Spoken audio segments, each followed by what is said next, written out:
Hello दोस्तों, स्वागत है आपका जेएसएससी सीजीएल टेक्निकल के इकोनॉमिक्स के क्लास में। दोस्तों हम लोग 7 क्लास ले चुके हैं और ये क्लास नंबर 8 है। क्लास नंबर 8 में हम लोग जो पढ़ेंगे, पिछले क्लास में हम लोग पढ़ा था कि मार्शल का यूटिलिटी एनालिसिस थ्योरी क्या है। यूटिलिटी एनालिसिस के लिए मार्शल ने क्या कहा था, तो हम लोग पूरा डिटेल में देखे थे कि यूटिलिटी एनालिसिस क्या है, उसके कितने कंसेप्ट आए थे। उसमें से मार्शल का कंसेप्ट क्या था? मार्शल का कंसेप्ट था कार्डिनल यूटिलिटी कंसेप्ट। उसमें हम लोगों को पढ़ना था टाइप्स ऑफ यूटिलिटी के बारे में, जिसमें पढ़े थे टोटल यूटिलिटी, मार्जिनल यूटिलिटी और एवरेज यूटिलिटी के बारे में। उसी मार्जिनल यूटिलिटी जो हम लोग पिछले क्लास में पढ़े थे, मार्जिनल यूटिलिटी, उसका थोड़ा सा एडवांस फॉर्म आज पढ़ने जा रहे हैं। थोड़ा एडवांस मतलब मार्जिनल यूटिलिटी जो है, जो आप पढ़े थे सेम वही चीज़ यहाँ पढ़ना है, पर थोड़ा सा एडवांस। ध्यान रखिएगा। उसका नाम क्या कर दिया गया है? तो उसका नाम कर दिया गया है घटती सीमांत उपयोगिता नियम का नियम, law of diminishing marginal utility. ये वही हाल हो गया कि पुरानी बोतल में नई शराब, बोतल है पुराना, ऊपर से नया शराब भर दिया। ये कंसेप्ट तो हम ऑलरेडी पढ़ चुके हैं। हम लोग सीमांत उपयोगिता ह्रास नियम, जो कंसेप्ट है कि घटती सीमांत उपयोगिता का नियम, ये हम ऑलरेडी पढ़ चुके हैं।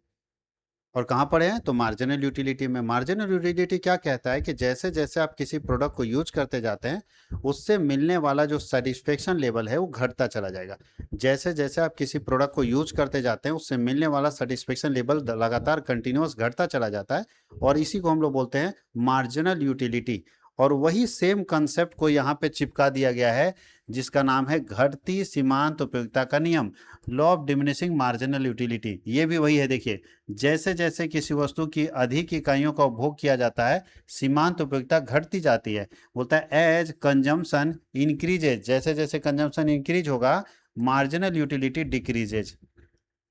कंजम्पशन इंक्रीज होगा तो मार्जिनल यूटिलिटी डिक्रीज होगा, और इसी को हम बोलते हैं law of diminishing marginal utility. इसी को बोलते हैं law of diminishing marginal utility. ध्यान रखिएगा, ये पुरानी बोतल में नई शराब वाला हाल है। कंसेप्ट पुराना है लेकिन नया नाम चिपका दिया गया। और ये चिपकाने वाले कौन थे? गोसेन। इस विद्वान का नाम क्या था जिसने इसे दिया था? तो आप लोग सुने होंगे गोसेन का नाम। ये अर्थशास्त्री का नाम है गोसेन, जिसने इस कंसेप्ट को दिया, law of diminishing marginal utility. Law of diminishing marginal utility देने वाले इकोनॉमिक्स का नाम, अर्थशास्त्री का नाम है गोसेन। और इसे गोसेन का फर्स्ट लॉ भी बोलते हैं, गोसेन का पहला नियम। बहुत बार पूछा जाता है गोसेन का फर्स्ट नियम क्या है, तो गोसेन का फर्स्ट नियम को बोलते हैं law of diminishing marginal utility. Law of diminishing marginal utility Gaussian का पहला नियम होगा, याद रखिएगा इसको। अब यहाँ पे ये समझ में आ गया कि सेम चीज़ है भाई। हम जब कभी भी कोई चीज़ को आप कंटिन्यूअस यूज करेंगे, तो उससे मिलने वाला सेटिस्फेक्शन तो धीरे धीरे कम होगा, और इसी कमी को हम बोलते हैं मार्जिनल यूटिलिटी या law of diminishing marginal utility. दोनों एक ही चीज़ है, वही बात है, वही परिभाषा है, खाली नया कॉन्सेप्ट दे दिया गया और अपने नाम पर एक जो है कंसेप्ट चिपका दिया गया गोसेन के द्वारा। इसे हम गोसेन का पहला नियम कहते हैं, क्योंकि प्रोफेसर गोसेन ने यह बात बताया कि law of diminishing marginal utility होता है जैसे जैसे आप किसी प्रोडक्ट को यूज करते हैं, उससे मिलने वाला सेटिस्फेक्शन लगातार कम होता चला जाता है। और इसी को हम लोग बोलते हैं गोसेन फर्स्ट प्रिंसिपल। इसी को क्या बोलते हैं? Gaussian first principle. गोसेन का पहला नियम हम लोग इसको बोलने वाले हैं, गोसेन का फर्स्ट प्रिंसिपल इसको हम लोग बोलते हैं। चलते हैं अब आगे। अब पढ़ना है मांग के सिद्धांत में महत्व, इंपॉर्टेंस इन डिमांड थ्योरी या कंज्यूमर इक्विलिब्रियम मार्शियल अप्रोच। बोलता है मार्जिनल यूटिलिटी जो आप पढ़ रहे हैं, law of diminishing marginal utility, उसका डिमांड थ्योरी में क्या असर पड़ता है। तो यही बात यहाँ लिखा है कि मार्शल के अनुसार कंज्यूमर तब तक खरीदता है जब तक उसका मार्जिनल यूटिलिटी ज़्यादा होता है और प्राइस कम होता है। ध्यान रखिएगा, एक कंज्यूमर किसी प्रोडक्ट को तब तक खरीदता रहता है जब तक, देखिए ये स्थिति है, मार्जिनल यूटिलिटी देखिए ज़्यादा है, तराजू में ज़्यादा झुका हुआ है और प्राइस कम है। मार्जिनल यूटिलिटी जब तक ज़्यादा होगा और प्राइस कम रहेगा, तब तक कंज्यूमर खरीदता रहता है। लेकिन जैसे ये बराबर हो जाएगा, कंज्यूमर खरीदना बंद कर देगा। तो एक कंज्यूमर मार्केट में तब तक सामान खरीदता रहता है जब तक उसका मार्जिनल यूटिलिटी प्राइस से ज़्यादा होता है। जब तक उसका मार्जिनल यूटिलिटी प्राइस से ज़्यादा होता है। जिस समय में, यानी ये तीन सिचुएशन है, P equal to M U, P more than M U और P less than M U. तो बताइए कहाँ तक खरीदता रहेगा? कहाँ तक खरीदता रहेगा? तो P अगर ये वाला कंडीशन में खरीदता रहेगा, ये कंडीशन में खरीदता रहेगा, क्योंकि यहाँ मार्जिनल यूटिलिटी ज़्यादा है और प्राइस कम लग रहा है, तो कस्टमर फायदे में है। यहाँ जैसे पहुँचेगा ना, रोक देगा, इस सिचुएशन में सवाल ही नहीं खरीदेगा। जहां उसको यूटिलिटी प्राइस से कम लगेगा, उसको लगेगा कि हमको ठगा जा रहा है, हम ये सामान नहीं खरीदेंगे। नहीं बोलता है, हम लोग बिजनेसमैन की भाषा में हम लोग बोलते हैं पोसाय नहीं पड़ रहा है, क्योंकि भैया हमको यूटिलिटी कम मिल रहा है, यूटिलिटी हमको कम मिल रहा है और प्राइस ज़्यादा लग रहा है। तो जब कोई प्राइस ज़्यादा लगे और यूटिलिटी कम मिले तो हमको लगता है कि हम महंगा में फंस रहे हैं और हम वहाँ सामान खरीदते नहीं। तो डिमांड जो है किसी प्रोडक्ट का कब होता है, तो डिमांड तब होगा जब प्राइस कम होगा और मार्जिनल यूटिलिटी ज़्यादा होगा। जब प्राइस कम होगा और मार्जिनल यूटिलिटी ज़्यादा होगा तो हम लोग इस प्रोडक्ट का डिमांड करेंगे, और जहां बराबर होगा वहां डिमांड करना छोड़ देंगे। जहां दोनों बराबर होगा वहां डिमांड करना क्या करेंगे, छोड़ देंगे। प्राइस और मार्जिनल यूटिलिटी जब बराबर हो जाता है तो डिमांड करना क्या करते हैं, छोड़ देते हैं, याद रखिएगा। तो यही बात यहाँ लिखा है कि मार्शल का ये कहना है कि एक कंज्यूमर तब तक सामान खरीदता है जब तक उसका मार्जिनल यूटिलिटी ज़्यादा या इक्वल टू प्राइस हो जाता है। मतलब मार्जिनल यूटिलिटी या तो प्राइस से ज़्यादा रहे या तो प्राइस के इक्वल रहे, मार्जिनल यूटिलिटी या तो प्राइस से ज़्यादा रहे या प्राइस के इक्वल रहे, तब तक एक कंज्यूमर अपना सामान खरीदता है। उपभोक्ता तब तब संतुलन में होता है, यानी एक कंज्यूमर कब संतुलन में होता है, तो यहाँ पे होता है जब P equal to M U होता है। देखिए, एक कंज्यूमर तब संतुलन में होता है जब वस्तु की सीमांत उपयोगिता उसके मूल्य के बराबर होती है। यानी जहां पी और एम यू बराबर में हो जाता है वहां एक कंज्यूमर संतुलन में आ जाता है, इक्विलिब्रियम में आ जाता है। उसको लगता है कि हाँ हम बैलेंस सिचुएशन में चले गए। तो पहला समझिए कि ये क्या है, ये कंज्यूमर का सरप्लस सिचुएशन है, इसको हम लोग बोलते हैं सरप्लस। कंज्यूमर यहाँ सरप्लस में है, फायदे में है, उसको जितना पैसा लग रहा है उससे ज़्यादा संतुष्टि मिल रहा है। यहाँ कंज्यूमर सरप्लस में है, यहाँ इक्विलिब्रियम में पहुंच जाता है, इक्वल हो जाता है, इक्विलिब्रियम इसको हम लोग बोलते हैं, इक्वल इक्विलिब्रियम में पहुंच जाता है, संतुलन में पहुंच जाता है। और यहाँ जो है वो लॉस में चला जाता है, यहाँ एक कंज्यूमर लॉस में चला जाता है, हानि में चला जाता है। तो वहाँ तो सवाल ही नहीं कि कुछ करेगा, यही दोनों में कर सकता है। तो ये सिचुएशन पहला समझ गया, कंज्यूमर तब तक खरीदता है जब तक मार्जिनल यूटिलिटी मोर होगा या तो इक्वल होगा प्राइस के, या तो प्राइस के बराबर हो या तो प्राइस से ज़्यादा हो, तब तक ही कंज्यूमर का सामान खरीदता है।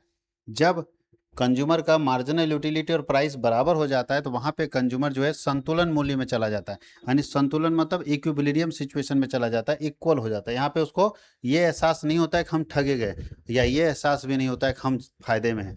कंज्यूमर को लगता है कि चलो 10 रुपये का अगर हम समोसा खाते हैं और 10 रुपये के बराबर क्वालिटी मेंटेन हो गया तो हम लोग एज इट इज छोड़ देते हैं, अरे ठीक है कोई बात नहीं। लेकिन अगर हम 10 रुपये का समोसा खाते हैं लेकिन क्वालिटी मेंटेन नहीं हुआ तो हमको लगता है ठग लिया गया, मतलब मेरा प्राइस ज़्यादा लगा और हमको यूटिलिटी कम मिला, ये सिचुएशन आ जाता है। प्राइस मेरा ज़्यादा लग रहा है और यूटिलिटी उस हिसाब से कम लग रहा है। लेकिन अगर कोई 15 रुपये आपसे समोसा का ले रहा है और खाने के बाद लग रहा है कि सच में 15 रुपये के बराबर है, तो समझिए ये सिचुएशन है, P equal to M U. यहाँ पे कंज्यूमर सेटिस्फाई हो जाता है, यहाँ पे कंज्यूमर क्या होता है, सेटिस्फाई। और कभी कभी ऐसा होता है कि प्राइस मैटर ही नहीं करता है, जितना अच्छा क्वालिटी खिला रहा है आदमी बोलता है कि यार इसके लिए 20 रुपया नहीं 25 रुपये भी लेता है तो हम देने के लिए तैयार थे, जो अच्छा क्वालिटी खिला रहा है। तो जो हम चाहते हैं उसके लिए अगर 25 रुपये भी वो लेता है जबकि 20 रुपये ले रहा है, लेकिन हम जितना हमको सेटिस्फेक्शन मिल रहा है हम खुद बोल रहे हैं कि अगर 25 भी लेता तो भी हम खाते। इसका मतलब है सेटिस्फेक्शन सरप्लस मोड में, सेटिस्फेक्शन सरप्लस मोड में। तो वही तीनों चीज़ को यहाँ है। कंज्यूमर सरप्लस में कब जाता है, अभी बताया कंज्यूमर सरप्लस में कब जाएगा, जब प्राइस कम होगा और मार्जिनल यूटिलिटी ज़्यादा होगा। देखिए कंज्यूमर सरप्लस कब निकलेगा, जब टोटल यूटिलिटी में P और Q प्राइस और क्वांटिटी को मल्टीप्लाई कर देंगे तो निकल जाएगा। तो सरप्लस सिचुएशन कब होगा बाबू, तो सरप्लस देखिए यहाँ पे कंज्यूमर का विलिंगनेस टू पे, यानी मान लीजिए कोई मिठाई खिलाया हमको या उसको भर पेट खाना खिलाया अपने होटल में और प्राइस नहीं बताया, बोले भैया आपको जो देना दे दीजिए, वो आदमी अपने देने के लिए, देखिए कंज्यूमर विलिंग टू पे, कंज्यूमर खुद बोल रहा है कि ऐसा खाना 100 रुपये में तो होना चाहिए। कंज्यूमर खुद बोल रहा है कि ऐसा खाना 100 रुपये में होना चाहिए, विलिंग टू पे मतलब 100 रुपये देना चाह रहा है, लेकिन हम उससे मांगते हैं ना भैया 70 ही मेरा रेट है।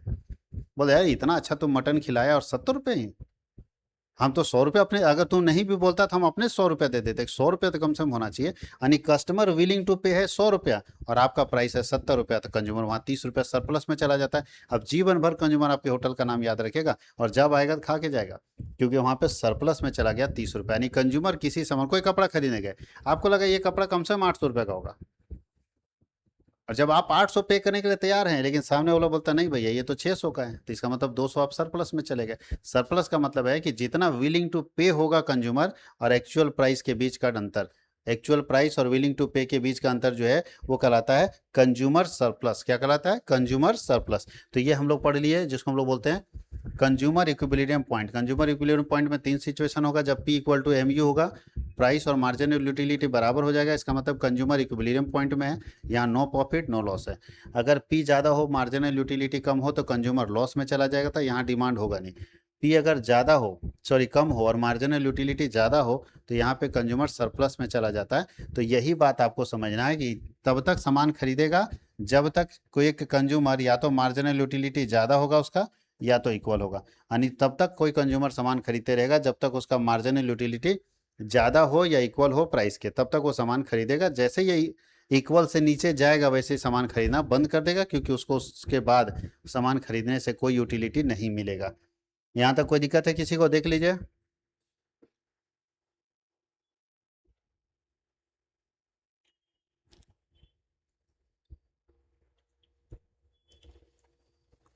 चलिए अब हम लोग आगे बढ़ते हैं। तो अब लिखा है कि मांग के नियम के अपवाद। पिछले अगर क्लास में बात करें तो हम लोग मांग का नियम आपको बताए थे, लॉ ऑफ डिमांड बहुत अच्छे तरीके से बताए थे लॉ ऑफ डिमांड के बारे में। लॉ ऑफ डिमांड क्या बोलता है? हम आपको 4 गुड्स के बारे में बताए थे, इनकम डिमांड, प्राइस डिमांड। तो प्राइस डिमांड के बारे में बात करें, उसका नॉर्मल जो गुड्स है उसके बारे में बात करें। Higher the price lower the demand, lower the price higher the demand. तो ये जो आप मांग का नियम पढ़ रहे हैं कि higher the price lower the demand, lower the price higher the demand, यानी प्राइस बढ़ेगा तो डिमांड घटेगा, प्राइस घटेगा तो डिमांड बढ़ेगा। ये जो आप रूल्स पढ़ रहे हैं, इस रूल्स के कुछ अपवाद हैं, एक्सेप्शन। एक्सेप्शन मतलब क्या होता है? एक्सेप्शन अपवाद का मतलब क्या हुआ कि ये रूल्स नहीं लगेगा, कुछ जगह पे ये रूल्स नहीं लगेगा। हम लोग पढ़ रहे हैं सर कि रूल्स ये है कि प्राइस बढ़ेगा तो डिमांड घटेगा और प्राइस घटेगा तो डिमांड बढ़ेगा। हम लोग ये पढ़ रहे हैं प्राइस बढ़ेगा तो डिमांड घटेगा, प्राइस घटेगा तो डिमांड बढ़ेगा, ये हम लोग पढ़ रहे हैं। और यहाँ पे ध्यान रखिएगा, एक्सेप्शन का मतलब होता है कि कहाँ पे ये नियम नहीं लगेगा। ये इतने सारे एक्सेप्शन आपके सामने दिए गए हैं जहाँ पे ये नियम नहीं लगेगा। कौन कौन सा एक्सेप्शन है तो पढ़िए।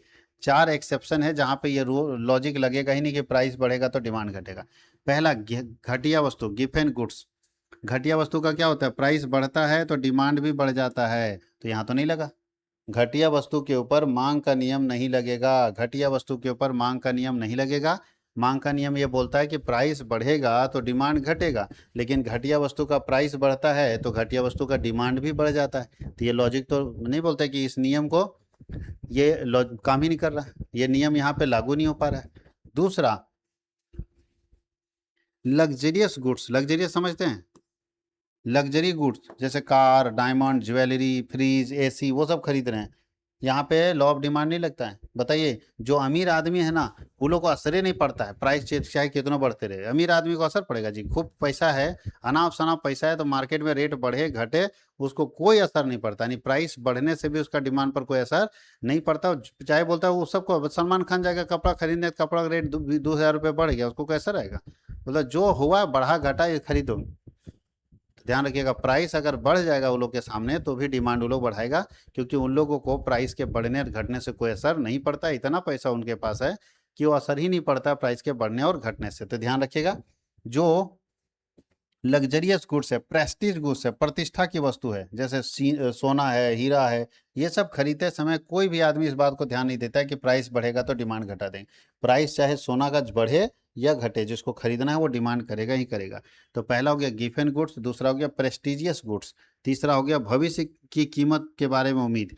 अगर लग रहा है कि भविष्य में किसी सामान का कीमत बढ़ेगा तो भैया प्राइस बढ़ेगा तो भी डिमांड बढ़ जाएगा, प्राइस बढ़ेगा तो भी डिमांड बढ़ जाएगा। क्योंकि अगर अब पता चल गया कि भविष्य में पेट्रोल 300 रुपये लीटर हो जाएगा, तो आदमी, प्राइस अभी बढ़ रहा है लेकिन फिर भी लोग खरीदेगा, चलो खरीद के स्टॉक कर लेते हैं, बढ़ेगा तो उस समय 200 लीटर स्टॉक में रहेगा तो कम से कम उतना दी तो मोटरसाइकिल चलेगा। तो याद रखिएगा, जब फ्यूचर में एक्सपेक्टेशन है, भविष्य में आशंका है किसी वस्तु की कीमत की वृद्धि की, तो वहाँ पे लॉ ऑफ डिमांड कुछ नहीं होता है, धजिया उड़ जाता है लॉ ऑफ डिमांड का। वहाँ पे लोग प्राइस बढ़ने से भी डिमांड बढ़ा देता है। और अज्ञानता, इग्नोरेंस ऑफ कंज्यूमर। अगर किसी ग्राहक को किसी दूसरे प्रोडक्ट के बारे में कोई जानकारी नहीं है तो एक एक ना सामान कर देगा, तो वहाँ प्राइस बढ़ता रहेगा फिर भी डिमांड बढ़ता रहेगा। जब तक कंज्यूमर को इस बात का ज्ञान ना हो कि और भी कंपनी इस तरह का प्रोडक्ट बनाती है, तब तक प्राइस के बढ़ने से वो अपना डिमांड बढ़ाते रहेगा। प्राइस के बढ़ने से उसको पता है कि एक एक कंपनी का प्रोडक्ट आता है, दूसरे के बारे में पता नहीं, तो चाहे वो महंगा हो सस्ता हो उसी का लोग खरीदेगा। तो प्राइस बढ़ने से डिमांड बढ़ जाएगा। जब आप इग्नोरेंस की बात करते हैं, कंज्यूमर को क्वालिटी के बारे में नहीं पता है, अच्छे प्रोडक्ट के बारे में नहीं पता है, तब तक ये काम होता रहेगा कि जैसे जैसे प्राइसेस बढ़ते जाएंगे वैसे वैसे डिमांड भी बढ़ता जाएगा। यहाँ भी जो है लॉ ऑफ डिमांड जो है वो नहीं लगेगा, उसका एक्सेप्शन है। यहाँ भी लॉ ऑफ डिमांड नहीं लगेगा, उसका एक्सेप्शन है। यहाँ तक समझ गए? अब हम लोगों को जो टॉपिक पढ़ना है वो टॉपिक पढ़ना है importance of demand side analysis. बताइए, डिमांड के बारे में एनालिसिस करने के लिए मार्शल ने क्या बताया, क्यों डिमांड को एनालिसिस करना चाहिए? तो चलिए देखिए, एकेडमिक इंपॉर्टेंस, डिमांड इसलिए पढ़ा जाता है ताकि फाउंडेशन है माइक्रो इकोनॉमिक। डिमांड जो है क्यों पढ़ा जाता है? डिमांड पढ़ने का महत्व क्या है? तो डिमांड पढ़ने का महत्व, पहला महत्व यह है कि माइक्रो इकोनॉमिक्स का फाउंडेशन है। माइक्रो इकोनॉमिक्स समझना है तो आपको डिमांड समझना पड़ेगा। बिना डिमांड समझे माइक्रो इकोनॉमिक्स के बारे में स्टडी नहीं कर सकते हैं। दूसरा क्या है? Basis of consumer theory. Consumer theory का आधार है, बेस है। कंज्यूमर थ्योरी का बेस है, ये आधार है। और प्राइस डिटर्मिनेशन, डिमांड पढ़ेंगे तब ना कीमत निर्धारण करेंगे, डिमांड पढ़ेंगे तभी कीमत निर्धारण करेंगे। तो पहला एकेडमिक इंपॉर्टेंस हो गया। दूसरा प्रैक्टिकल इंपॉर्टेंस क्या है? प्रैक्टिकल लाइफ में डिमांड का क्या जरूरत है? तो प्रैक्टिकल लाइफ में डिमांड का जरूरत है बिजनेस का प्राइसिंग डिसाइड करने में, व्यवसाय की रणनीति बनाने में, व्यवसाय का मूल्य तय करने में डिमांड का जरूरत है, गवर्नमेंट की पॉलिसी बनाने में डिमांड का जरूरत है, टैक्सेशन डिसीजन लेने में डिमांड का जरूरत है, और साथ ही साथ मार्केट फोरकास्टिंग करने में डिमांड का जरूरत है। यानी डिमांड का जरूरत हमको इन सारे चीज़ों के लिए चाहिए।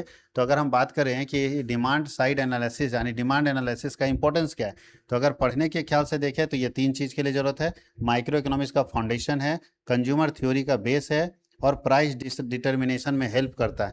और अगर हम प्रैक्टिकल इंपॉर्टेंस की बात करें तो बिजनेस प्राइसिंग बनाने में मदद करता है, गवर्नमेंट पॉलिसी बनाने में मदद करता है, टैक्सेशन डिसीजन में मदद करता है, और मार्केट फोरकास्टिंग में मदद करता है। ये सारे चीज़ों में ये मदद करता है हमको। यहाँ तक कोई दिक्कत है? देख लीजिए, यहाँ तक कोई दिक्कत है?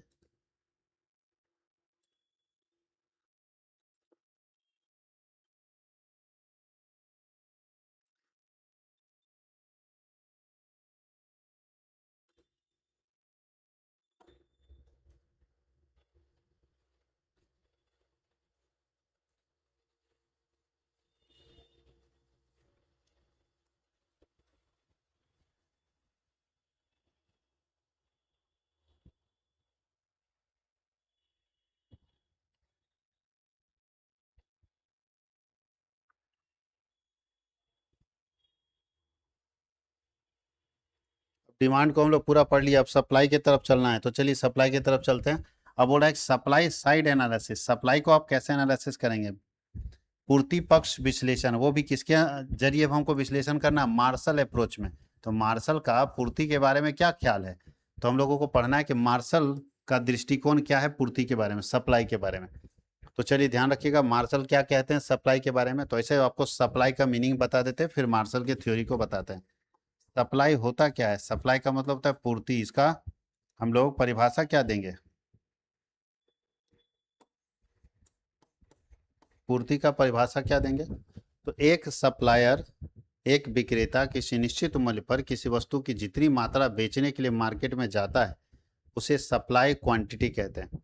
एक विक्रेता, एक सप्लायर मार्केट में अपने प्रोडक्ट को जितना क्वांटिटी बेचने के लिए मार्केट में जाता है, इसे सप्लाई क्वांटिटी कहते हैं। फिर से रिपीट करने बोल रहे हैं कि एक विक्रेता मार्केट में किसी वस्तु की जितनी मात्रा बेचने के लिए भेजता है, इसको हम लोग बोलते हैं सप्लाई क्वांटिटी, है ना। मात्रा, बिक्री मात्रा का मतलब कितना पूर्ति कर रहे हैं, कितना सप्लाई करते हैं। पूर्ति की मात्रा क्या होगा? वह क्वांटिटी जो एक सप्लायर किसी निश्चित मूल्य पर मार्केट में बेचने के लिए भेजता है। एक सप्लायर किसी निश्चित मूल्य पर मार्केट में बेचने के लिए भेजता है, उसे हम कहते हैं सप्लाई।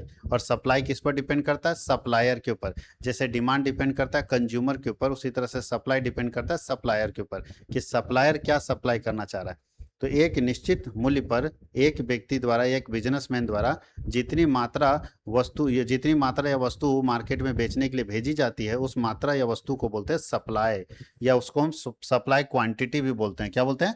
Supply quantity. तो मार्शल का प्राइस थ्योरी में सप्लाई साइड एनालिसिस का उतना ही महत्वपूर्ण है जितना डिमांड साइड एनालिसिस का। यानी मार्शल का ये कहना है कि केवल सप्लाई पढ़ने से कुछ नहीं होगा, या केवल डिमांड पढ़ने से कुछ नहीं होगा।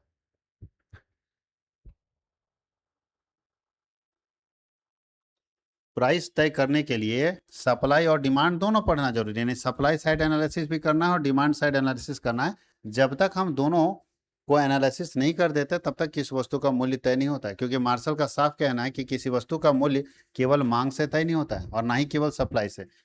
जब भी किसी वस्तु का मूल्य तय होगा तो डिमांड और सप्लाई दोनों के कॉम्बिनेशन से। तो इसलिए हमको डिमांड भी उतना ही मेरे लिए इंपॉर्टेंट है जितना सप्लाई इंपॉर्टेंट है। तो यहाँ तो कोई दिक्कत है। इसलिए एक प्रोड्यूसर को सप्लाई के बारे में भी पढ़ना चाहिए कि प्रोड्यूसर सप्लाई कैसे करता है। डिमांड जितना इंपॉर्टेंट है प्राइस डिटर्मिनेशन करने के लिए, मूल्य का निर्धारण करने के लिए, उतना ही इंपॉर्टेंट सप्लाई है। अब हम लोग मीनिंग ऑफ सप्लाई देख लें कि पूर्ति से आशय किसी वस्तु की उस मात्रा से जिसे उत्पादक एक निश्चित समय अवधि में विभिन्न कीमतों पर बेचने के लिए मार्केट में भेजता है। इंग्लिश में पढ़ेंगे तो supply refers to the quantity of a commodity that producer are willing and able to offer for sale at different prices during a given period. अलग अलग प्राइस में, अलग अलग पीरियड में किसी वस्तु की जितनी मात्रा बेचने के लिए कोई व्यक्ति भेजता है उसको हम लोग बोलते हैं सप्लाई। यानी सप्लाई में सबसे पहले होना चाहिए विलिंगनेस टू सेल, बेचने की इच्छा, और फिर होना चाहिए एबिलिटी टू सेल। तभी विलिंगनेस मतलब इच्छा और फिर क्षमता, इच्छा और क्षमता, विलिंगनेस टू सेल्स और एबिलिटी टू सेल्स दोनों मिल जाएगा तो सप्लाई हो जाएगा। विलिंगनेस टू सेल्स और एबिलिटी टू सेल्स मिल जाएगा तो सप्लाई हो जाएगा। विलिंगनेस टू सेल्स और एबिलिटी टू सेल्स मिल जाएगा तो सप्लाई हो जाएगा। याद रखिएगा, दोनों के मिल जाने से क्या हो जाएगा? सप्लाई हो जाएगा। तो सप्लाई का मीनिंग समझ गए कि किसी वस्तु की वह मात्रा जो एक विक्रेता अलग अलग कीमत पर बाजार में बेचने के लिए भेजता है। किसी वस्तु की वह मात्रा जो एक विक्रेता अलग अलग कीमत पर बेचने के लिए, बाजार में बेचने के लिए भेजता है, उसे हम सप्लाई क्वांटिटी कहते हैं, क्वांटिटी सप्लाई कहते हैं। अब आगे टॉपिक है कि पूर्ति को प्रभावित होने करने वाले तत्व कौन कौन से ऐसे फैक्टर हैं जो सप्लाई को डिटरमाइन कर सकते हैं। कौन कौन सा ऐसा फैक्टर है जिसके कारण सप्लाई बढ़ सकता है या घट सकता है। तो सबसे पहला फैक्टर जो हम लोगों को पढ़ना है वो है प्राइस ऑफ अ कमोडिटी। ये तो कोई भी जानते हैं, प्राइस बढ़ेगा तो सप्लाई बढ़ेगा, प्राइस घटेगा तो सप्लाई घटेगा। प्राइस ऑफ अ कमोडिटी ये कहता है कि प्राइस बढ़ेगा तो सप्लाई बढ़ेगा। ये ध्यान रखिएगा, पॉजिटिव रिलेशन होता है। ऐसा क्यों होता है प्राइस बढ़ेगा सप्लाई बढ़ेगा? तो प्राइस के बढ़ने से, चूंकि सप्लाई में ना आप अपने आप को सप्लायर मान के सोचो, आप सप्लायर अपने आप को समझो तब समझ पाओगे। सप्लायर क्या करता होगा? प्राइस जब बढ़ता होगा तो सप्लायर ज्यादा बेचता होगा, क्योंकि ज्यादा रेट में बेचेंगे तब ना फायदा होगा। तो जब प्राइस बढ़ेगा तो सप्लायर ज्यादा बेचेगा, प्राइस कम होगा तो सप्लायर कम बेचेगा। तो पहला प्राइस जो इफेक्ट कर सकता है। दूसरा प्रोडक्शन का कॉस्ट, कॉस्ट अगर ज्यादा होगा तो सप्लाई कम होगा, कॉस्ट अगर कम होगा तो सप्लाई ज्यादा होगा। ध्यान रखिएगा, जब लागत ज्यादा होने लगेगा तो सामान कम बनेगा, क्योंकि बहुत लोग बोलते हैं इतना लागत लगा के तो नहीं लग बनेगी। और लागत अगर कम होगा तो वो सप्लाई ज्यादा होगा। जैसे कुरकुरे वगैरह का लागत कम आता है, देखिए दुकान में पूरा प्लास्टिक टंगा रहता है। काजू का लागत ज्यादा आता है, कम रहता है। तो भाई जो आपके पास कॉस्ट ज्यादा होगा उसका सप्लाई कम होगा, और जिसका कॉस्ट कम होगा उसका सप्लाई ज्यादा होगा। तीसरा पॉइंट अगर हम बात करें तो तीसरा पॉइंट है टेक्नोलॉजी। टेक्नोलॉजी अगर बढ़ेगा तो सप्लाई बढ़ेगा, टेक्नोलॉजी घटेगा तो सप्लाई घटेगा। याद रखिएगा, एक एक करके सारे फैक्टर के बारे में बता रहा है। टेक्नोलॉजी अगर बढ़ेगा, मान लीजिए पहले हमारे पास जो मशीन थी वो एक घंटे में 1,000 पीस बनाती थी। अब हम नया टेक्नोलॉजी का मशीन लाए, वो 1 घंटे में 1 लाख पीस बना रहा है। तो बताइए, पहले हम 1 घंटा में सप्लाई करते थे 1,000 पीस, अब हम 1 घंटा में सप्लाई कर रहे हैं 1 लाख पीस। तो सप्लाई बढ़ रहा है ना। तो टेक्नोलॉजी अगर अपग्रेड होगा तो सप्लाई बढ़ेगा। सप्लाई किस पर डिपेंड करेगा? टेक्नोलॉजी पर। टेक्नोलॉजी पुराना है तो सप्लाई कम कर पाओगे, क्योंकि पुराना टेक्नोलॉजी ज़्यादा प्रोडक्शन नहीं दे पाएगा। टेक्नोलॉजी नया है तो सप्लाई भी नया होगा। अब चलते हैं चौथा, उत्पादन के साधन, फैक्टर ऑफ प्रोडक्शन।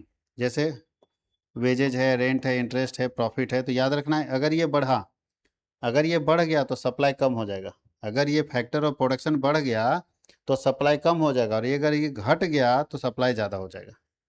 अगर ये घट गया तो सप्लाई ज़्यादा हो जाएगा, और अगर ये बढ़ गया तो सप्लाई क्या होगा? कम। जैसे मजदूरी बढ़ गई तो आदमी कम बेचता है, बोलता है नहीं बेच पाएंगे यार, बहुत लेबर चार्ज बन रहा है, जितना कमा नहीं रहे उससे ज़्यादा लेबर चार्ज बन रहा है। तो प्रोडक्शन कम कर देगा, सप्लाई कम कर देगा। तो सप्लाई ध्यान रखिएगा, वेजेज, रेंट, इंटरेस्ट और प्रॉफिट, ये सब के बढ़ने से सप्लाई क्या होगा? अगर ये सब बढ़ जा रहा है तो सप्लाई घट जाएगा, और अगर ये सब घट जाएगा तो सप्लाई क्या होगा? बढ़ जाएगा। उसके नीचे है, लास्ट है गवर्नमेंट पॉलिसी, सरकार की नीति के कारण भी सप्लाई चेंज होता है। टैक्स अगर बढ़ेगा तो सप्लाई घट जाएगा, और सब्सिडी अगर बढ़ेगा तो सप्लाई बढ़ जाएगा। यानी टैक्स बढ़ेगा तो सप्लाई घट जाएगा, और सब सरकार जो वापस करती है उसको सब्सिडी बोलते हैं। सब्सिडी अगर बढ़ेगा तो सप्लाई बढ़ जाएगा। इसका मतलब सप्लाई को प्रभावित करने वाले 5 यहाँ फैक्टर्स दिए हुए हैं। कितने फैक्टर्स दिए हुए हैं? 5 फैक्टर। इन पांचों में किसी भी दिक्कत नहीं होना चाहिए। एक बार फिर रिपीट करें, मतलब कौन कौन से ऐसे फैक्टर हैं जिससे सप्लाई अफेक्टेड होगा, जिससे सप्लाई पर असर पड़ेगा। तो पहला है price of a commodity, price बढ़ेगा तो सप्लाई बढ़ेगा, प्राइस घटेगा तो सप्लाई घटेगा। दूसरा है कॉस्ट ऑफ प्रोडक्शन, कॉस्ट अगर बढ़ेगा तो सप्लाई घट जाएगा और कॉस्ट घटेगा तो सप्लाई बढ़ जाएगा। तीसरा है टेक्नोलॉजी, टेक्नोलॉजी बढ़ेगा तो सप्लाई बढ़ेगा, टेक्नोलॉजी घटेगा तो सप्लाई घटेगा। चौथा है फैक्टर ऑफ प्रोडक्शन, उसका कॉस्ट बढ़ेगा तो सप्लाई घट जाएगा और कॉस्ट घटेगा तो सप्लाई बढ़ जाएगा। और पांचवा है गवर्नमेंट पॉलिसी, टैक्सेस बढ़ेंगे तो सप्लाई घटेगा, टैक्सेस घटेंगे यानी सब्सिडी होगा मिलेगा तो सप्लाई बढ़ जाएगा। ये 5 ऐसे फैक्टर हैं जो कि डिटरमाइन करते हैं सप्लाई को, जो निर्धारित करते हैं सप्लाई को। तो सप्लाई को निर्धारित करने वाले ये 5 ऐसे फैक्टर्स हैं जिसके आधार पर सप्लाई तय होता है। तो यहाँ तक हम लोग आज देखें, अगले क्लास में हम लोग देखेंगे लॉ ऑफ सप्लाई। अच्छा, 2 और है, भविष्य की उम्मीदें। भविष्य की उम्मीदें मतलब भविष्य में अगर किसी वस्तु का कीमत बढ़ने का चांस हो तो सप्लाई कम होगा। अगर लग रहा है कि हम, मान लीजिए जैसे मेरे पास लहसुन का स्टॉक है पड़ा हुआ, लग रहा है कि अगला महीना लहसुन 450 रुपये कीजिएगा, तो हम पागल हैं अभी बेचेंगे, रख देंगे ना, रखो भैया अगला महीना बेचेंगे। तो जैसे ही भविष्य में कीमत बढ़ने की संभावना दिखेगी हम सप्लाई कम कर देंगे, हम उस समय बेचेंगे ना तो सप्लाई कम कर देंगे। और जैसे लगेगा भविष्य में कीमत गिर जाएगा तो सप्लाई बढ़ा देंगे। और एक इधर है नंबर ऑफ फर्म, बताइए मोर फर्म, ज़्यादा बिजनेस रहेगा तो ज़्यादा सप्लाई होगा, कम बिजनेस रहेगा तो कम सप्लाई होगा। यानी सिंपल याद रखना है, ज़्यादा बिजनेस ज़्यादा सप्लाई करेगा, सब आदमी 20 पीस बना के निकालेगा तो ज़्यादा सामान आने लगेगा। और एक बिजनेस कम बिजनेस होगा तो याद रखिएगा less business less supply, more business मोर सप्लाई, मोर बिजनेस मोर supply, less business less supply, याद रखिएगा इस चीज़ को। तो ये हम लोगों को यहाँ तक पढ़ना है। सप्लाई फंक्शन हम लोग अगले क्लास में डिस्कस करेंगे, जहाँ पे हम लोग सप्लाई फंक्शन के बारे में पढ़ेंगे। यहाँ तक किन्हीं को दिक्कत नहीं होना चाहिए। तो आज का क्लास हम लोग यहीं तक रखेंगे। कैसा लगा आज का क्लास आप लोग जरूर कमेंट सेक्शन में बताइएगा, और अपने दोस्तों को शेयर कीजिए जम के, जितना ज़्यादा से ज़्यादा दोस्तों को शेयर कर सकते हैं अगर आपको क्लास अच्छा लगा तो। अगर आपको अच्छा नहीं लग रहा है तब तो अलग बात है, आप जरूर अपना फीडबैक दीजिए कि क्या आप चाहते हैं हमारे से और हम किस तरह का क्लास आपके लिए ले, ताकि आप लोगों को मजा आए। तो आप लोग जरूर फीडबैक दीजिएगा, अपना कमेंट सेक्शन में अपना ओपिनियन जरूर रखिएगा, ताकि हम लोग उसको पढ़ें और अपने अंदर उसको परिवर्तन अपने अंदर ला सके और कुछ चेंजेस ला सके जिससे आपको फायदा होगा। बहुत बहुत धन्यवाद।